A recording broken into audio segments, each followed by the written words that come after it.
Without his faith, he would have been dead a long time ago. But she said faith alone ain't going to hold him, because that's going to break.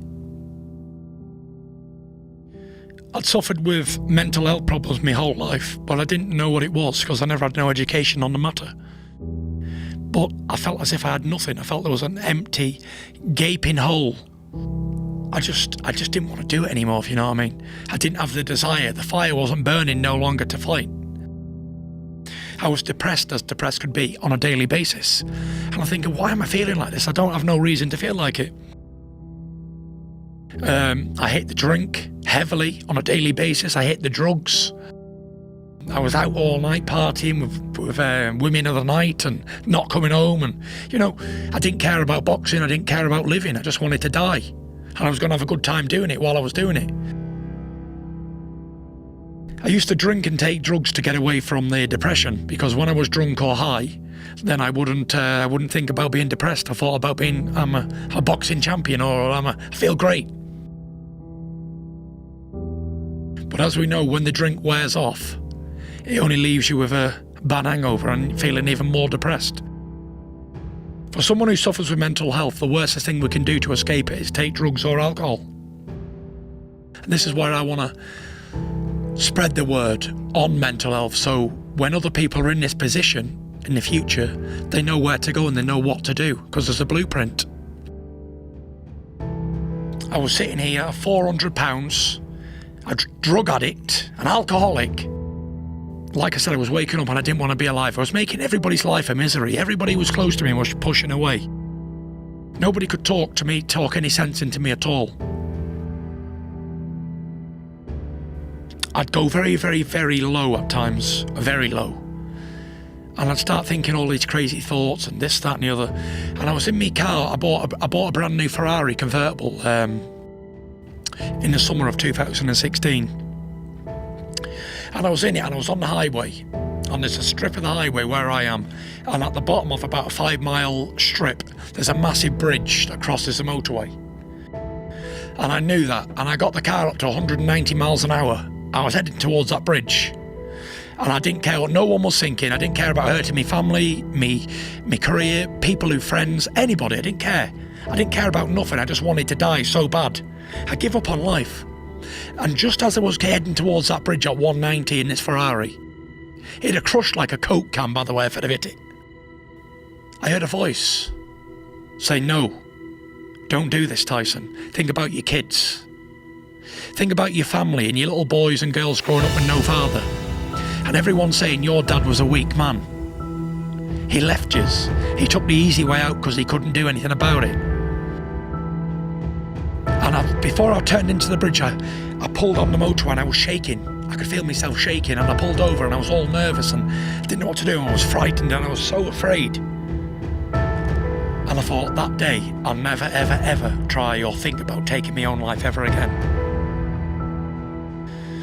I just didn't want to live anymore, and I had everything that man could want. There wasn't nothing that I didn't have, but it meant nothing. Nothing meant anything. I felt worthless, and the longer it went on, the more it hurt inside, and the more I was hurting everybody. Everybody gave up on me. My full family thought I was definitely going to die and I was going to kill myself. And after that, I was thinking to myself, you know what, I need to get better, I need to do something. But every time I tried to go to the gym, I had another voice saying, "Nah, this ain't for us anymore, I'm not going to do this." I didn't want to do it. I'd run 200 yards and pull up. I wouldn't even get a mile and think, oh, can't be bothered, I don't want to do this. Boxing is not for me. I hated boxing at one stage. In 2016, early 17, I wouldn't have done a boxing fight for this room full of diamonds. No way. I hated boxing. I wouldn't watch it on the TV. I wouldn't read about it. I hated boxing. I'd done it my whole life and I didn't want no part of it anymore. And I was out drinking. I didn't care. I give up. Taking drugs, like I said. And it come to a point I was doing that for 18 months of my life. And I was out 2017 Halloween. I was a £400 dressed up as a skeleton. And I go to this fancy dress party and I'm looking around and I'm thinking, these are all young kids compared to me. I'm 30 and I feel like I was the oldest guy in there, like 29. I was like, what am I doing here? Is this what you want for your life? And I thought to myself, this is not me. And no matter how many people told me before this, where I was going wrong, what I was doing, you need to act to your life. You can only change your life if you want to change it. And I left, and everyone said, are you going home early? I said, yeah. I left at 9 o'clock, I went home. And I got back home, I didn't say anything to the wife, I just went straight upstairs into a dark room. And I took the stupid skeleton suit off, and I was sat there, and I got on my knees and I was praying and begging God to help me.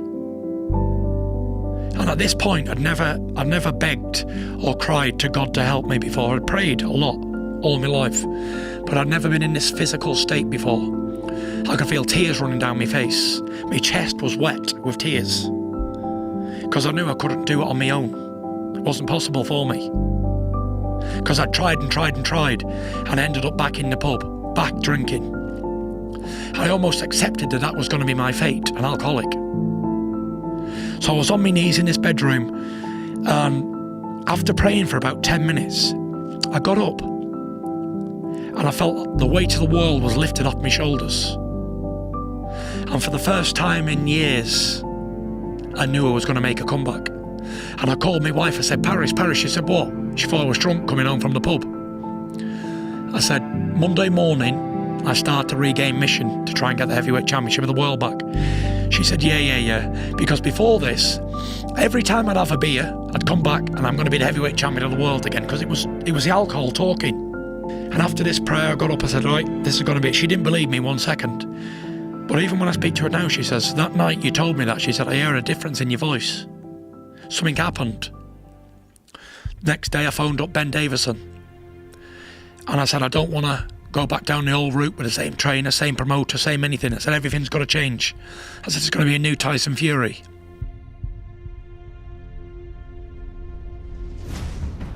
And as I went out that morning, after phoning Ben and arranging everything, I went out for a run in my sweatsuit. I had ambitions of running 2 miles. I got about 5 minutes into the run and stopped, and I walked. And while I was walking, I thought, I can't run, I'm too fat, 400 pounds. But I thought, I'm going to walk, I'm going to get out and walk. While I was walking, I was flicking through on my phone on Instagram, and I sees this video of Deontay Wilder saying, yeah, Tyson Fury's finally done that, because the week before I'd been at a boxing show in Manchester or something, and the press took a picture of me, and it was like everywhere, this big, fat, out of shape, ugly, bald-headed, bearded, white as a sheet man. I was like, a state. And he'd done this video, yeah, after seeing this evidence of Tyson Fury, I finally know he's finished. He can never come back, and even if I would have fought him in his heyday, I'd have knocked him out. It gave me that much more motivation to return, just so I can beat Deontay Wilder. I think the way to beat mental health is setting goals, giving yourself short-term and long-term goals. And that's what I did.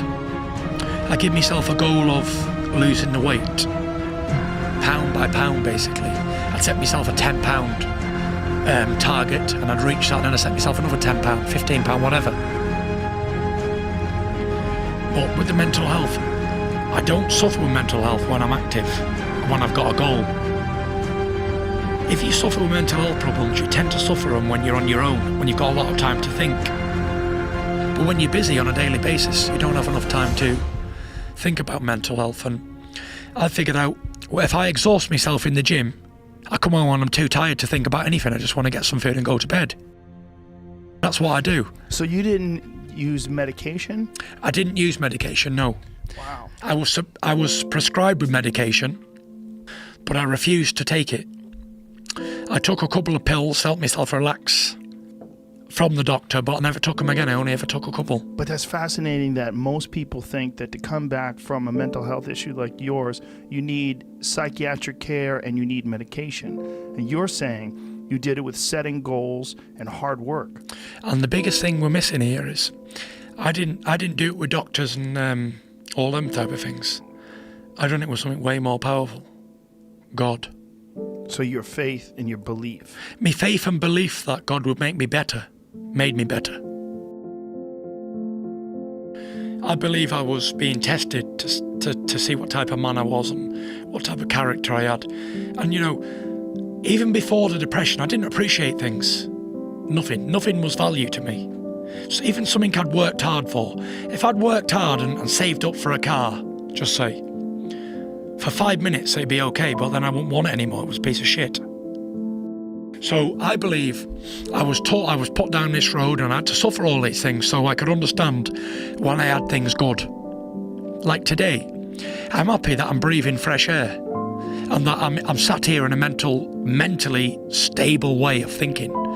I appreciate everything, you know, spending time with my family. I took it for granted before. I thought, all right, I spend time with family anytime I want. I couldn't put into words what I went through. But let me just say, I wouldn't wish what I went through on my worst enemy, because I know how hard it is, and I know a lesser person maybe not have got through, and maybe not a man without faith maybe would have took his own life. I think my calling card in life is to spread the word on this disease, a silent killer. A killer that's so ferocious that you can't see it or feel it from the outside. You could be suffering right now, but I won't be able to see it because I can't see into your mind. My message would be, look around yourself and be thankful for what you do have today. Don't look for what you don't have. You know, you got to be happy with who you are. A wise man once said, you got to know yourself before you can know anybody else.